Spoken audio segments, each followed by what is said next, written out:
Senhoras, senhores, relator, não houve julgamento de mérito por parte do Supremo em relação ao etívoco. O que houve foi uma negativa de liminar. Essa matéria, inclusive, não foi ainda julgada. Não é razoável que 4 testemunhas indicadas pela defesa tenham sido negadas, obedecendo, evidentemente, a uma linha lógica, que é de perseguição política tocada pelo ex-presidente da Câmara. Inépcia da inicial, negativa de testemunhas, suspeição do relator, pena viciada, todos os argumentos constitucionais, jurídicos, legais foram abordados aqui por Dr. Maimone, por mim e de forma brilhante pelas senhoras e pelos senhores que tiveram aqui a oportunidade de se manifestar. Dito isso, provavelmente essa é a minha última fala antes de que a matéria seja deliberada no plenário da Câmara. E aí eu quero tratar de alguns elementos que são evidentemente políticos, mas que estão inseridos nessa discussão. Deputado Feliciano, eu xinguei o senhor. Eu não xinguei a sua mãe. Eu não xinguei a sua mãe porque eu não a conheço, não a conheci, porque eu não o faria e porque eu não utilizo desse tipo de expediente contra quem não está na arena política. Agora, se a expressão que eu utilizei, que foi aqui, descrita pelo senhor, em algum momento ofendeu a sua mãe, eu peço desculpas a ela.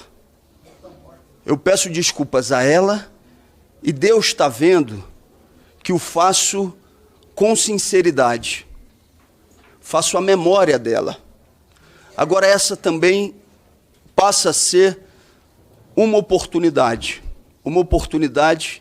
para que outros parlamentares que estão aqui nessa sala nesse momento possam pedir desculpas. E aí eu vou ter que contar uma história. Quando nesse mesmo plenário, quando eu chamei Moro de juiz ladrão, eu descobri o que era então o gabinete do ódio. Porque em menos de 24 horas, 3 notícias falsas se alastraram.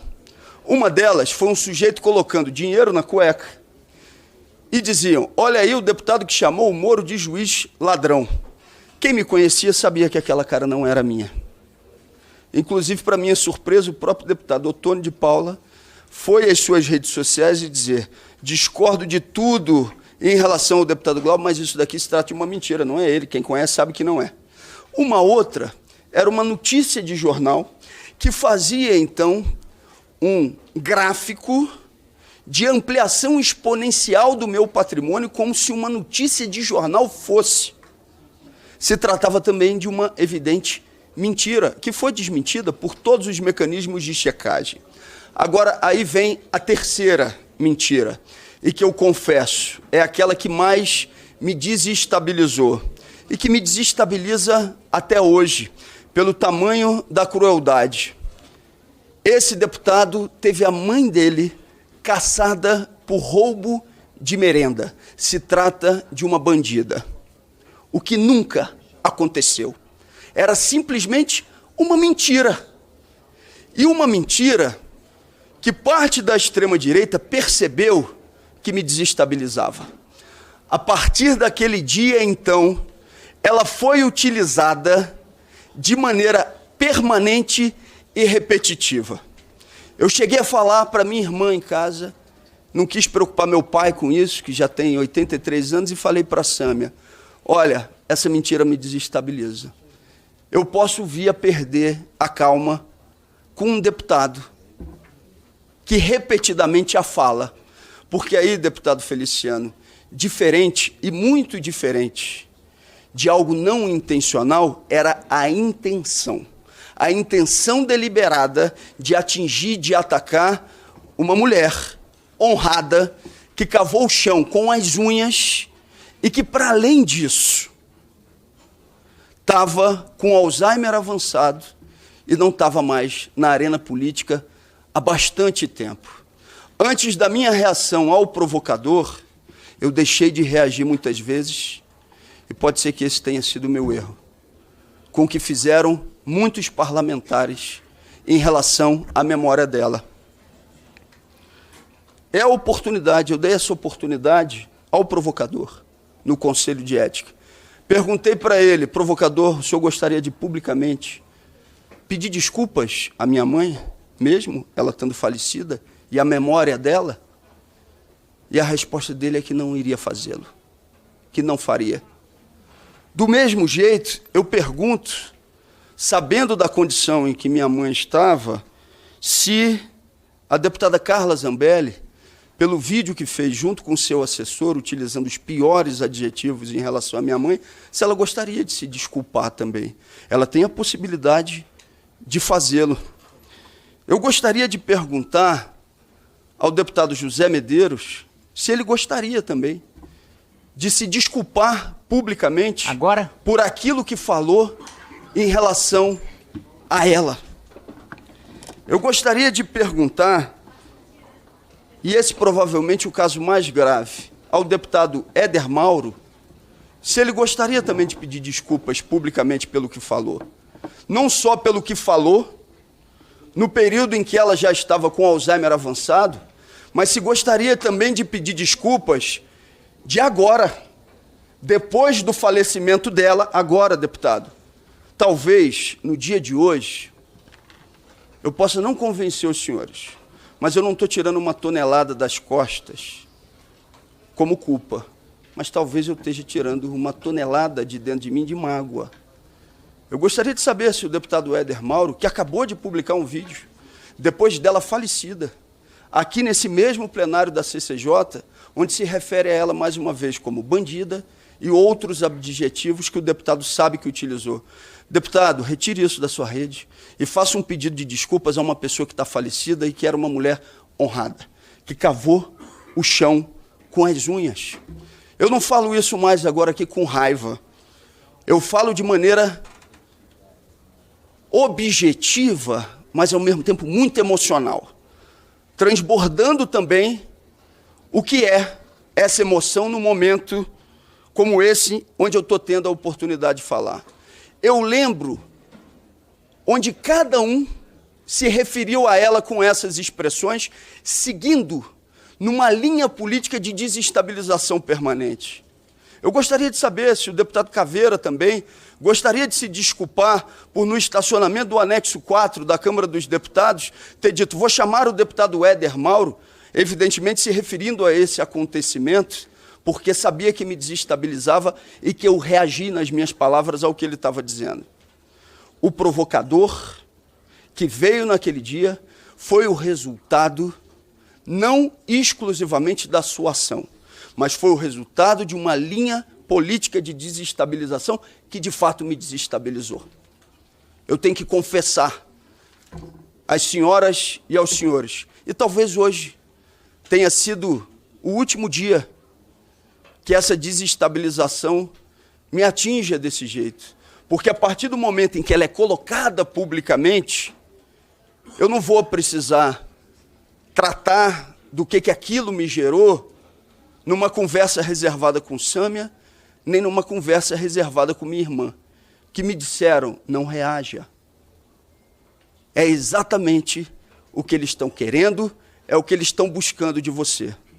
Mas eu me pergunto, é razoável a utilização desses elementos na disputa política com quem não mais está na arena política para se defender? Senhores, eu tive durante toda a minha vida parlamentar, e espero continuar, um embate duro com os senhores. Mas eu não utilizei elementos da vida privada dos senhores ou elementos relacionados à família dos senhores que não estivessem na arena política, é importante que isso se diga, para que esse tipo de agressão se desse. E não deixou de chegar para mim, não deixou. Muita coisa, o tempo inteiro. E Camila, Letícia, que estão aqui comigo, da minha assessoria, sabem como que sempre eu tratei esse tipo de agressão que tratava diretamente da família ou daqueles que não estavam na arena política para realizarem a sua própria defesa. E assim eu pretendo continuar.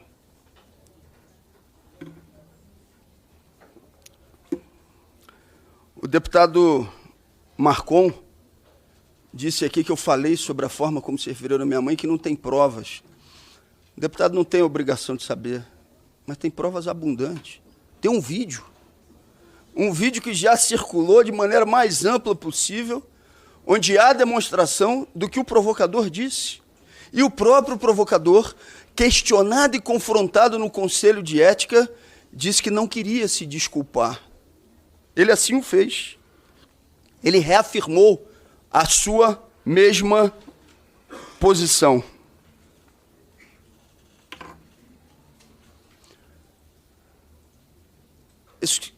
Essa Comissão de Constituição e Justiça vai se manifestar no dia de hoje. Vai votar o recurso que foi apresentado. E, se negado o recurso, daqui a 60 dias, ele vai para a deliberação no plenário da Câmara. Pode ir para a deliberação do plenário da Câmara. Senhoras e senhores, deputados e deputadas, eu não vou modificar as minhas posições políticas a partir de qualquer tipo de coação. Eu não o farei. Eu não deixarei de me manifestar publicamente sobre os elementos da reação ao provocador. Eu não deixarei de fazê-lo. Eu não deixarei de dizer que essa prática utilizada pelo MBL contra os seus inimigos políticos é prática de organização criminosa. Eu não vou deixar de fazê-lo. Eu não vou deixar de dizer que deu tração a essa perseguição a ação do ex-presidente da Câmara, Arthur Lira. Eu não vou deixar de dizer isso. Eu não posso deixar de dizer isso. Eu vou lutar com todas as minhas energias, com todas as minhas forças, em defesa do mandato. Mas não faço isso de maneira individual. Eu sei que está muito presente e que as pessoas já estão cansadas, muitas vezes de saco cheio, quando algum político diz, não é por mim, é pelo coletivo. Mas nesse caso especificamente, é pelo coletivo. É pelo coletivo que faço essa defesa. É em respeito às pessoas que votaram em mim, os quase 80 mil eleitores do Rio de Janeiro, mas também por aqueles que não votaram em mim e que se sentem representadas no mandato. Mas digo mais, é por aqueles que votaram, é por aqueles que se sentem representadas, mas é também, nesse momento, por aqueles que não se sentem representadas na posição política que eu defendo, mas que têm a convicção que se trata, nesse momento, de um ferimento grave às liberdades democráticas. E eu falo isso com alguma tranquilidade, porque diariamente eu tenho recebido esse tipo de manifestação de cidadãos das mais variadas correntes políticas, ou aqueles que não se identificam com nenhuma, e de boa parte de deputados. Os senhores viram hoje aqui? Eu estava sentado nesse lugar. Deputados que passaram por aqui, que me cumprimentaram e falaram comigo, que não são do PSOL, que não são de uma força de esquerda, mas que disseram que estão contra a votação dessa cassação nos termos em que se procura fazer. Eu, evidentemente, Sami Fernanda e outros deputados e deputadas já disseram isso, mas eu acho, inclusive, que seria dispensável. Mas eu vou reafirmar. A minha posição política não está em negociação com qualquer outra votação que venha ou ao plenário da CCJ em relação ao trancamento da ação penal do senhor Ramagem, ou a qualquer votação relativa à não responsabilização dos golpistas. Não.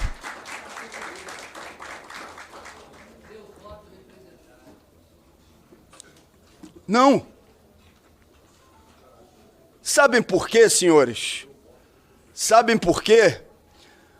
Porque se diferente eu agisse, podem ter a certeza, eu não contaria, eu posso contar com a sede de vingança de alguns, mas até com aqueles em relação aos quais eu conto com a sede de vingança, existe uma posição, muitas vezes, de respeito à minha posição política. E se eu me envergo agora, ou me entrego para uma negociação exclusivamente pelo salvamento do mandato no plenário, eu posso perder tudo, inclusive o respeito. E o respeito eu não vou perder, porque eu sou filho de Saudade, porque eu sou filho de Roberto, porque eu sou filho de Amaral, porque eu sou filho de Erundina, porque eu sou filho das bordadeiras que me trouxeram esse broche para que eu tivesse utilizando aqui no dia de hoje. Eu sou filho de tantas mulheres que me encontram dia e noite, dizendo, tamo contigo, siga firme. Eu sou filho de Toninha, eu sou filho da trabalhadora da Câmara, que durante o período em que eu estava em greve de fome, ela disse, estou jejuando junto contigo. Estou com você. Essa injustiça não vai se operar. Ela não vai prevalecer. Sou filho de Gesa. Sou filho de um bocado de gente que me adotou não só como filho, mas adotou aquilo que eu estou defendendo politicamente como uma causa necessária para dialogar prioritariamente, e é sobre isso que eu queria dizer, para dialogar prioritariamente com parte daqueles que não estão nessa sala hoje, que são jovens, que é a juventude, as juventudes. A resposta e o recado que a gente está dando para as juventudes aqui é: a política pode ser bonita, ela pode ser dura, ela pode ser feia, mas ela pode ter honradez, e por isso ela pode ser bonita. Esse jovem que está vendo essa sessão nesse momento, ou que vai ver esse vídeo depois, espera de mim essa posição política. Senhoras e senhores, salvar o mandato era o mais fácil se eu tivesse vendendo a minha alma para tal. Bastava, ainda com admissibilidade na representação no Conselho de Ética, ter feito um aceno de acordo com quem deu tração para que esse processo chegasse até aqui. Não fiz lá, não vou fazer agora e não vou fazer no futuro. Posso pedir desculpas, como fiz aqui hoje, com quem possa vir a merecer o meu pedido de desculpas.